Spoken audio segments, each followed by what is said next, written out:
Hello friends, स्वागत है आप सभी का आज की इस केमिस्ट्री की क्लास में।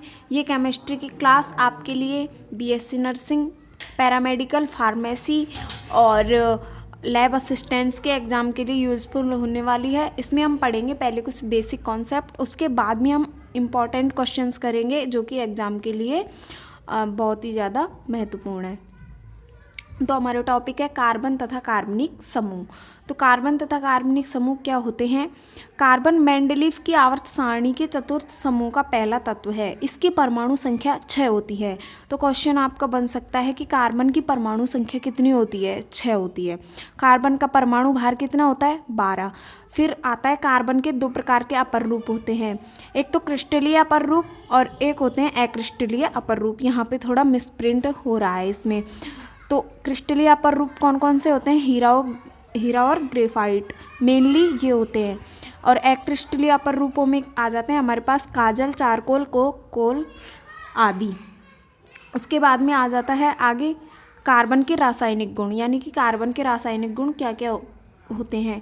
तो रासायनिक गुण में है कार्बन केवल स्वतंत्र ऑक्सीजन के साथ क्रिया करके CO तथा CO2 बनाता है। तो CO तथा CO2 कौन बनाता है? कार्बन। किसके साथ में क्रिया करके बनाता है?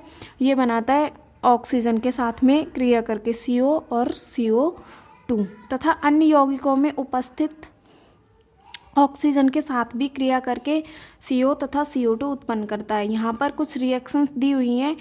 धातुओं के ऑक्साइडों को धातुओं में अपचयित करता है। कौन करता है? कार्बन। Fe2O3 + 3C, इससे रिएक्शन हुई तो क्या बना हमारे पास? 2Fe + 3CO। Al2O3 के साथ 3 कार्बन की अभिक्रिया करवाई तो हमको मिला 2Al + 3CO। यहाँ पर कार्बन मोनोऑक्साइड बन रहा है सब रिएक्शंस में।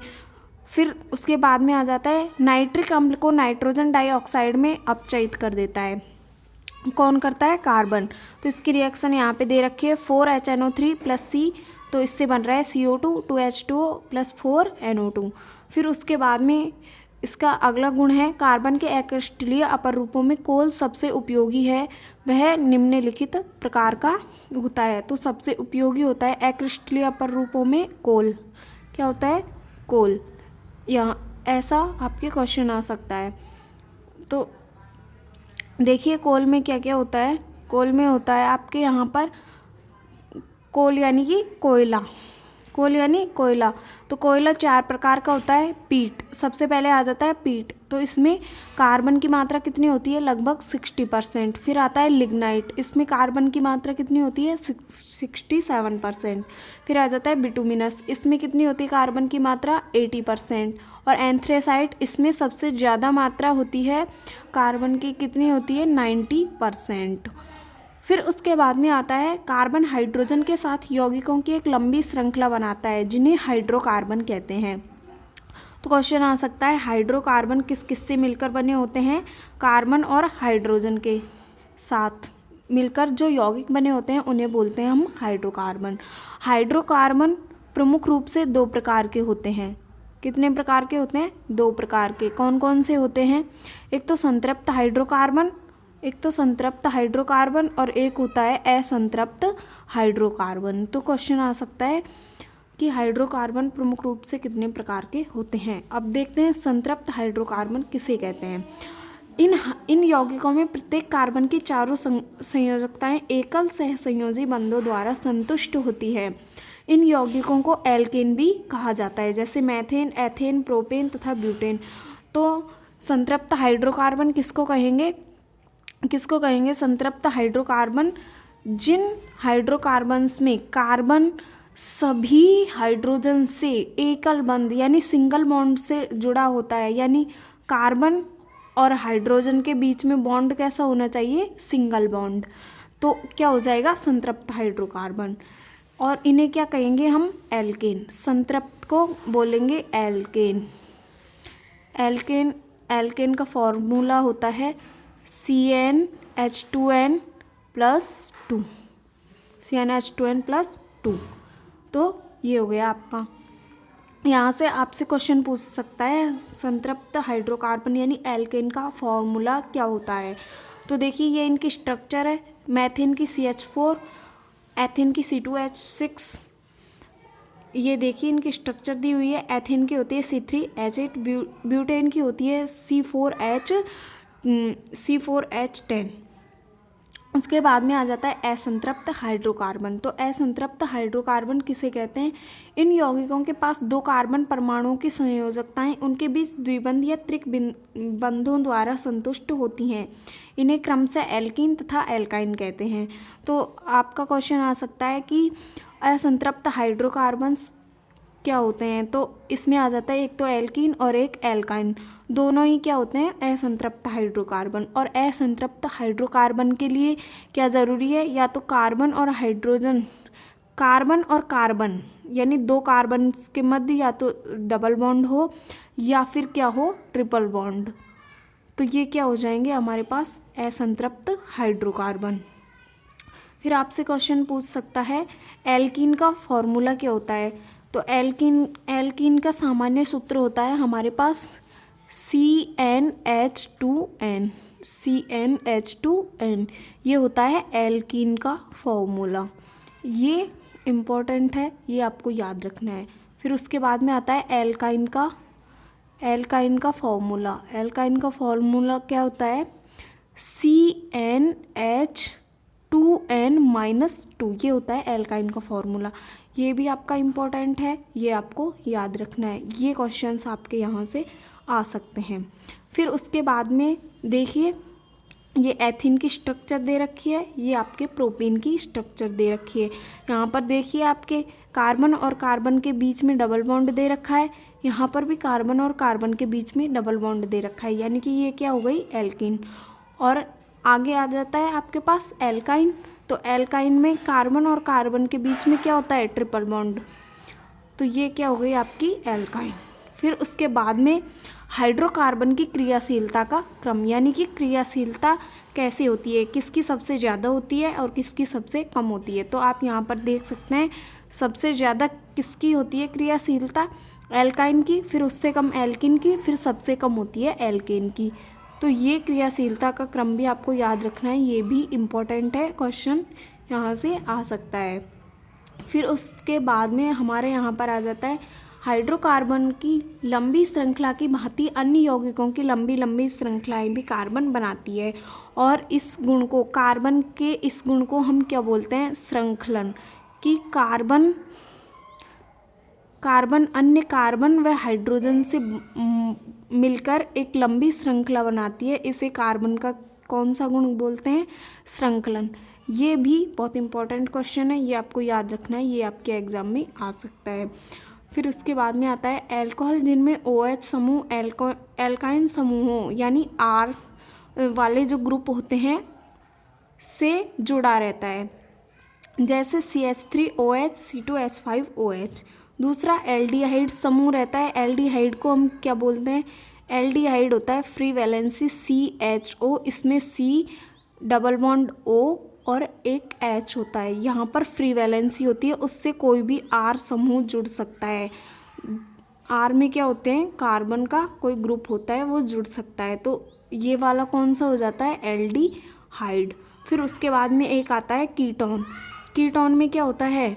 C double bond O group रहता है, तो इसके दोनों तरफ फ्री वैलेंसी होती है, जिसमें एक तरफ R और दूसरी तरफ भी R का कोई सा भी ग्रुप जुड़ सकता है।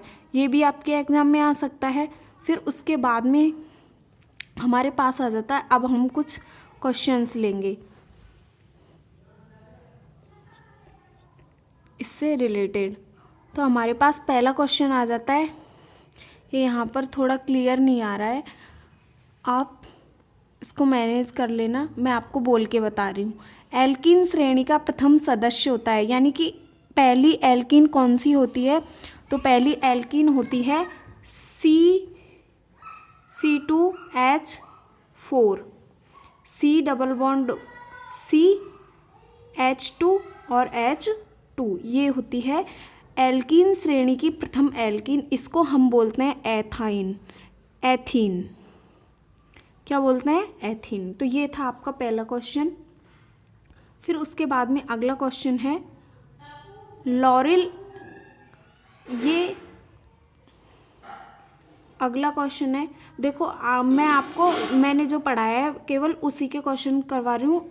ये क्वेश्चन थोड़े मिक्स हैं, किसी बुक में से मैंने लिए हैं, तो मैंने जो पढ़ाया है उसको मैं आपको करवा रही हूँ, क्योंकि जो मैं आगे पढ़ाऊँगी उसके साथ उसके क्वेश्चन करवाने वाली हूँ। तो यौगिक CH3OH का IUPAC पद्धति का नाम है। तो देखो आपको क्लियर नहीं दिख रहा होगा, इसमें ये दिया हुआ है CH3OH। इसका आपसे IUPAC में नेम पूछ रहा है, तो इसको हम IUPAC में क्या बोलते हैं, मैथेनॉल। क्या बोलते हैं, मैथेनॉल। क्योंकि आपको इतना तो पता ही होगा, OH आता है तो इसका मतलब ऑल और CH3 यानी कि मैथेन आ गया आपको। फिर उसके बाद में अगला क्वेश्चन है, एल्केन का सामान्य सूत्र है। ये मैंने आपको अभी बताया ही था। एल्केन का सामान्य सूत्र क्या होता है, CnH2n+2। ये होता है एल्केन का सामान्य सूत्र। एल्केन का सामान्य सूत्र होता है CnH2n+CnH। तो एल्केन का सामान्य सूत्र होता है CnH2n+2। फिर उसके बाद में है यौगिक जिसका अणुसूत्र C4H6 है में होता है। तो आपको ये क्लियर नहीं दिख रहा होगा, लेकिन मैं आपको बोल के बता रही हूँ। एक त्रिबंध या दो द्विबंध, एक द्विबंध, एक त्रिबंध एवं एक द्विबंध या सभी एकल बंध। तो पहले आपको इस फॉर्मूले से पता लगा लेना है कि ये किसका फॉर्मूला है। तो यहाँ पर देखो फॉर्मूला आ रहा है C4H6 यानी कि CnH2n-2 बन रहा है आपका सूत्र CnH2n-2। तो ये किसका फॉर्मूला होता है, एल्काइन का। ये फॉर्मूला होता है एल्काइन का। और एल्काइन में क्या होता है आपको पता ही होगा, एल्काइन में होता है ट्रिपल बॉन्ड यानी कि एक त्रिबंध। तो एक त्रिबंध हो जाएगा। और एक त्रिबंध होता है, एक तो क्या होता है त्रिबंध, इसकी स्ट्रक्चर बनेगी ऐसे। नो, इसका ये वाला नहीं बनेगा, इसमें 4 होंगे। क्या 4 होंगे कार्बन,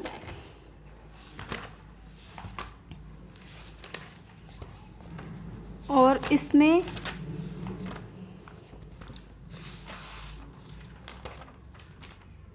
इसमें 4 होंगे कार्बन, और आपके कितने हो जाएंगे, 3 यानी कि 6 हो जाएंगे आपके क्या, हाइड्रोजन। तो आपके बन जाएगा, इसमें एक तो क्या हो जाएगा डबल बॉन्ड, और बाकी के सब क्या हो जाएंगे सिंगल बॉन्ड। तो इसमें हो जाएगा एक त्रिबंध, एक तो क्या हो जाएगा त्रिबंध हो जाएगा,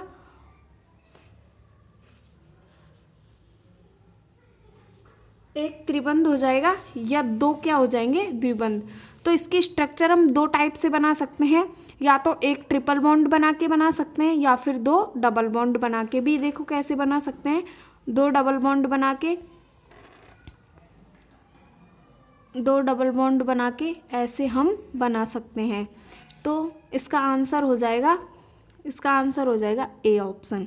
क्या हो जाएगा, ए ऑप्शन। उसके बाद में अगला क्वेश्चन है C2। इसमें ये क्लियर दिखाई नहीं दे रहा है, तो फ्रेंड्स इसमें मुझे भी क्लियर नहीं दिखाई दे रहा है। इससे आगे के क्वेश्चन मैं आपको कल बताऊंगी। अगर आपको वीडियो अच्छा लगा है तो आप इसे लाइक, शेयर और सब्सक्राइब कर सकते हैं, और दोस्तों के साथ शेयर कर सकते हैं। मैं आपको ऐसे ही और भी क्वेश्चंस लाने वाली हूँ, एक सीरीज़ लाने वाली हूँ, जिससे कि आपका जल्दी से रिवीजन हो जाए और आपको एग्ज़ाम के लिए बहुत ही मदद मिले। और अगर आपको और ऐसे ही क्वेश्चन चाहिए तो टेलीग्राम का लिंक है हमारे डिस्क्रिप्शन में, आप उसे ज्वाइन कर सकते हैं। Thank you.